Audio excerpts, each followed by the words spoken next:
बिस्मिल्लाहिर्रहमानिर्रहीम जी। Second year आपको मैंने ये जो है यूरिया साइकिल तक करा दिया था। बाकी जो है नेक्स्ट अब ऑनलाइन ही करेंगे। आपने रोज़ाना का अपना लेक्चर देख लिया करना है अच्छे तरीके से। हाँ जी, तो अब हमने करना है एक्सक्रीशन इन रिप्रेजेंटेटिव एनिमल्स। इससे ऊपर जो है वो मैंने आपको करा दिया था। तो सबसे पहले एक्सक्रीशन इन हाइड्रा। हाइड्रा एक एनिमल है जो कि पानी के अंदर रहता है, ठीक है। मेराइन एनिमल है ये, फ्रेश वाटर में भी होता है। तो इसके अंदर बहुत सिंपल सा है, ये बहुत छोटा सा होता है। तो इसके अंदर एक्सक्रीशन जो है वो कैसे होती है।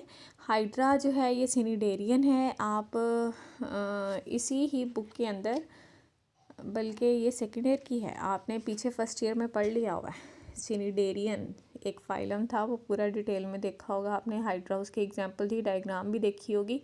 नहीं देखी तो आप बुक खोल के किंगडम एनिमीलिया में से देख सकते हैं। किंगडम एनिमीलिया का चैप्टर है उस बुक में, फर्स्ट ईयर की बुक में, उसमें आपको हाइड्रा की पिक मिल जाएगी। अच्छा जी, ये सिनिडेरियन है। इसके पास कोई भी एक्सक्रीटरी स्पेशल स्ट्रक्चर नहीं होती। इसके छोटा सा एनिमल होता है ये, तो इसमें सिंपली जितने भी वेस्ट प्रोडक्ट नाइट्रोजीनियस बनते हैं इसकी बॉडी में, वो खुद ब खुद इसकी बॉडी से इसके माहौल में चले जाते हैं डिफ्यूजन के अमल के थ्रू। डिफ्यूजन का अमल यही होता है ना कि जिस चीज़ की जहाँ कंसनट्रेशन ज़्यादा हो वहाँ से मूव कर जाए जिधर कंसनट्रेशन कम हो। तो छोटा सा एनिमल है, सिंपल सी उसकी बॉडी है, तो उसकी बॉडी में जितने नाइट्रोजीनियस वेस्ट बनेंगे वो वहाँ से कहाँ जाते जाएंगे, जिस माहौल में वो रह रहा है वहाँ पर निकलते जाएंगे खुद ब खुद ही। जैसी क्वांटिटी ज़्यादा होगी वहाँ से खुद ब खुद माहौल में डिफ्यूज़ हो जाएंगे। माहौल इसका पानी होता है। अच्छा जी, और ये अपने माहौल के साथ आइसोस्मोटिक रहता है, मतलब जितनी इसकी माहौल में कंसनट्रेशन है उतनी ही बॉडी में रहती है। तो जैसी बॉडी में ज़्यादा होती है फ़ौरन से माहौल में चली जाती है। नेक्स्ट है जी excretion in planaria. Planaria platform में है। ये भी आपने किंगडम एनिमीलिया का जो चैप्टर है फर्स्ट ईयर का, उसमें आपने पढ़ा होगा। प्लेनेरिया की बाकायदा डायग्राम भी देखी होगी। तो इसके अंदर जो है एक्सक्रीटरी सिस्टम बाकायदा मौजूद होता है जो कि ट्यूब्स के ऊपर मुश्तमिल होता है, और उस एक्सक्रीटरी सिस्टम का नेम है प्रोटोनेफ्रीडियम, ठीक है। अब जो प्रोटोनेफ्रीडियम है वो है क्या। प्रोटोनेफ्रीडियम जो है ये एक नेटवर्क होता है टिब्यूल्स का, जो कि इसके पूरे जिस्म में बिछा हुआ होता है। और वो टिब्यूल्स बंद होती हैं, कहीं से खुली नहीं होती। पूरे जिस्म में नालियाँ बिछी हुई होती हैं। नालियों की जो एंडिंग है वो हर जगह क्या होती है, बंद होती है। अच्छा जी, tubular system is spread throughout the body and branches are capped by cellular setup termed as flame cell. मैंने आपको कहा वो जो शाखें, वो जो जड़ें थी उसके जिस्म में फैली हुई होती हैं। मैं आपको दिखाती हूँ अभी डायग्राम में। ये देखें, आपको ये नज़र आ रहा है फ्लेम सेल। ज़रा देखो, फ्लेम सेल से नीचे आपको बिल्कुल वो तकसीम हुई हुई शाखें नज़र आ रही हैं, जिसको उसने एक्सक्रीटरी डक्ट भी लिखा हुआ है, ठीक है। तो ये ऐसा सिस्टम उसके पूरे के पूरे जिस्म में बिछा हुआ होता है। ये डायग्राम ए डायग्राम है, ये प्लेनेरिया की है। इसके जिस्म में दो लाइनें आपको ब्राउन कलर की नज़र आ रही हैं, जो कि आगे मज़ीद बहुत ज़्यादा शाखाओं में तकसीम हुई हुई हैं। ये है इसका प्रोटोनेफ्रीडियम, और इसको बड़ा करके आपको ये दिखाया हुआ है थोड़ा सा। ये एक ट्यूब नुमा या पाइप नुमा चीज़ें होती हैं, और इन पाइप्स की जो ब्रांचेस हैं उन ब्रांचेस को आप देखें तो वो बंद हैं, ठीक है। और वो बंद किस चीज़ से हैं, फ्लेम सेल से, ठीक है। मैं इसको छोटा कर रही हूँ। हाँ जी, तो जो शाखों के एंडिंग है वो बंद होती है और उसको हम कहते हैं फ्लेम सेल। अच्छा जी, अब वो कह रहा है हर फ्लेम सेल के पास छोटे छोटे से बाल होते हैं। आप डायग्राम में, यहाँ आपको क्लियर नज़र नहीं आएगा, आप अपनी बुक जब खोलोगे आपको क्लियरली नज़र आएगा कि हर फ्लेम सेल के पास बहुत सारे सीलिया होते हैं, छोटे छोटे बाल होते हैं। उनका एक गुच्छा होता है जो कि कंटिन्यूसली क्या कर रहे होते हैं, हरकत कर रहे होते हैं, बीट कर रहे होते हैं, थरथरा रहे होते हैं। अच्छा जी, जैसे ही वो बीट करते हैं तो जो उसकी बॉडी में फ्लूइड होता है, इसकी बॉडी में फ्लूइड भरा हुआ होता है, उसको कहते हैं इंटरस्टिशियल फ्लूइड। तो उस फ्लूइड में से कुछ फ्लूइड इन ट्यूब्स के अंदर चला जाता है। जैसे हमने पीछे नेफ्रॉन वाला देखा था, आपको याद होगा कि उसमें क्या होता है कि जो बोमेंस कैप्सूल होता है उसके अंदर ग्लोमेरुलस होता है, तो ग्लोमेरुलस में जो ब्लड होता है वो छन के कहाँ आता है, बोमेंस कैप्सूल में आ जाता है। थोड़ा सा ब्लड तो नहीं आता, लेकिन ब्लड में से कुछ माल आता है छन के। बिल्कुल इसी तरह इसकी बॉडी में इंटरस्टिशियल फ्लूइड है, ये फ्लेम सेल के सीलिया मुसलसल बीट कर रहे हैं, और नतीजे में कुछ फ्लूइड या फ्लूइड में से कुछ चीज़ें कहाँ आ जाती हैं, ट्यूब्यूलर सिस्टम के अंदर, ये जो ब्रांचेस वाला सिस्टम है इसके अंदर आ जाती हैं। अच्छा जी, अब यहाँ पर वो आपको बता रहा है कि क्यों हम फ्लेम सेल को फ्लेम सेल कहते हैं। फ्लेम का मतलब तो होता है शोला, आग का शोला, जैसे मोमबत्ती जल रही होती है उसके ऊपर शोला होता है, तो इसकी भी शक्ल थोड़ी सी वैसी है।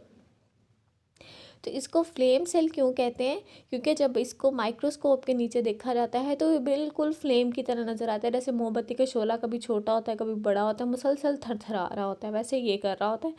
क्यों, और इसी वजह से इसको हम फ्लेम सेल कहते हैं।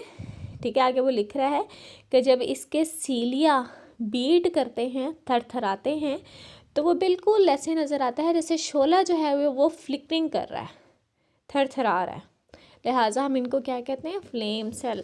तो ये अक्सर शॉर्ट क्वेश्चन आता है कि why flame cell called as flame cell, आप फ्लेम सेल को फ्लेम सेल क्यों कहते हैं, ब्रैकेट में इसका जवाब दिया हुआ है। अच्छा जी, अब जो मैंने आपको कहा कि वो जैसे ही फ्लेम सेल के सीलिया बीट करेंगे तो कुछ कहाँ पर आ जाएगा फ्लूइड, इन ट्यूब्स के अंदर आ जाएगा। अच्छा जी, अब ये ट्यूब सारी की सारी आपस में कनेक्टेड है, ऐसा ही है, इन ट्यूब्स के अंदर आ गया, और इन ट्यूब्स में से बाहर वाली साइड पे, इनके जिस्म से बाहर वाली साइड पे सुराख होते हैं, शायद 1 या 2 सुराख होते हैं पूरी बॉडी में, उनको कहते हैं नेफ्रीडियोपोर्स। ठीक है, अदरवाइज तो ये बंद होती हैं, लेकिन 1 या 2 पॉइंट के ऊपर सुराख होते हैं, और वहाँ से ये जो फ्लूइड इसके अंदर जमा हुआ होता है वो उन सुराखों के ज़रिए जिस्म से बाहर निकलता जाता है। इस तरीके से बॉडी का नाइट्रोजीनियस वेस्ट जो है ये रिमूव करते हैं।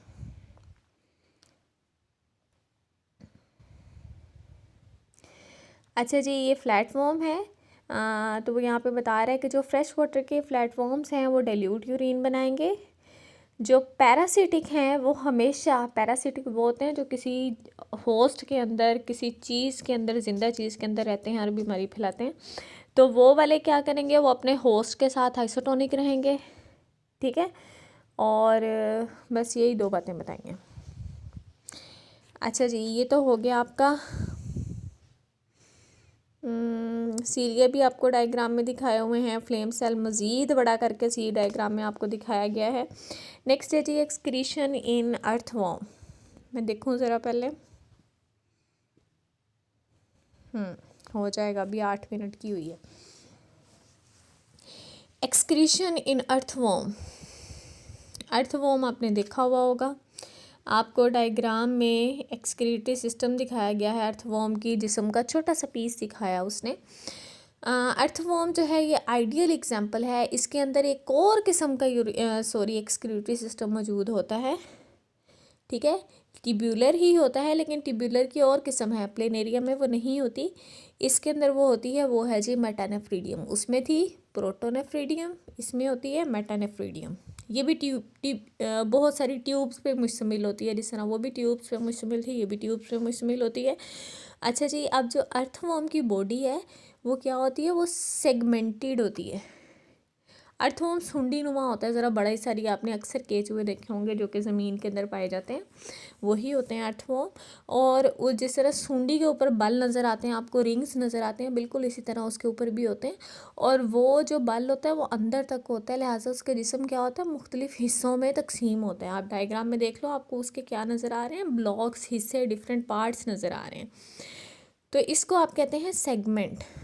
ठीक है, तो अर्थवॉर्म के हर सेगमेंट के पास 2 मेटानेफ्रीडिया होते हैं, हर सेगमेंट के पास 2 मेटानेफ्रीडिया होंगे। अच्छा जी, अब ये जो मेटानेफ्रीडिया है इसकी एक ओपनिंग होती है अंदर वाली साइड पे, सेगमेंट के अंदर होती है, बाहर नहीं होती, अंदर वाली साइड पे होती है ओपनिंग। एक मुंह बना हुआ होता है, उसको कहते हैं नेफ्रोस्टोम। आपको डायग्राम में भी नज़र आ रहा है, ठीक है। अच्छा जी, नेफ्रोस्टोम जो है उसके इर्द गिर्द जो इसकी बॉडी में फ्लूइड भरा हुआ होता है वो होता है, ठीक है। और नेफ्रोस्टोम के पास बहुत सारी ब्लड की कैपिलरीज भी होती हैं जिनमें ब्लड मौजूद होता है। अच्छा जी, अब नेफ्रोस्टोम एक सुराख है जिसके ज़रिए सिल्यूमिक फ्लूइड में से कुछ माल निकल के इसके अंदर चला जाना है, ठीक है। नेफ्रोस्टोम के ज़रिए जो अर्थवॉर्म की बॉडी में फ्लूइड है जिसका नाम है सिलोमिक फ्लूइड, उसमें से जो वेस्ट प्रोडक्ट है वो निकल के नेफ्रोस्टोम के ज़रिए से होता हुआ ये जो ट्यूब्यूलर सिस्टम है इसकी बॉडी में फैला हुआ इसके अंदर चला जाना है। जैसे ही ट्यूब्यूल के अंदर फ्लूइड जाएगा तो उसमें से जो अच्छे वाले नमकियात हैं वो जो है इस ट्यूब्यूल की जो वॉल होती है, जो एपिथेलियम होती है या जो बाउंड्री होती है, वो दोबारा से उन अच्छे वाले नमकियात को ब्लड में भेज देती है, क्योंकि आपने अभी पढ़ा है कि उसके इर्द गिर्द क्या होती हैं, बहुत सारी खून की नालियाँ होती हैं। अच्छा जी,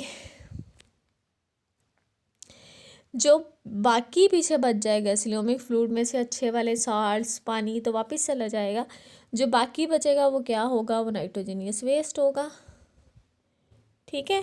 और वो आप अगर डायग्राम को और से देखें तो आपको नेफ्रिडियो पोर नज़र आ रहा है जो कि इसकी बॉडी के बाहर वाली साइड पे बन रहा है, सुराख है एक, वहाँ से इसके जिस्म से बाहर निकल जाएगा, ठीक है। दो ओपनिंग्स होती हैं इस सिस्टम में, एक अंदर वाली साइड पे होती है जिसका नाम है, ये मैं आपको बड़ा करके दिखाती हूँ,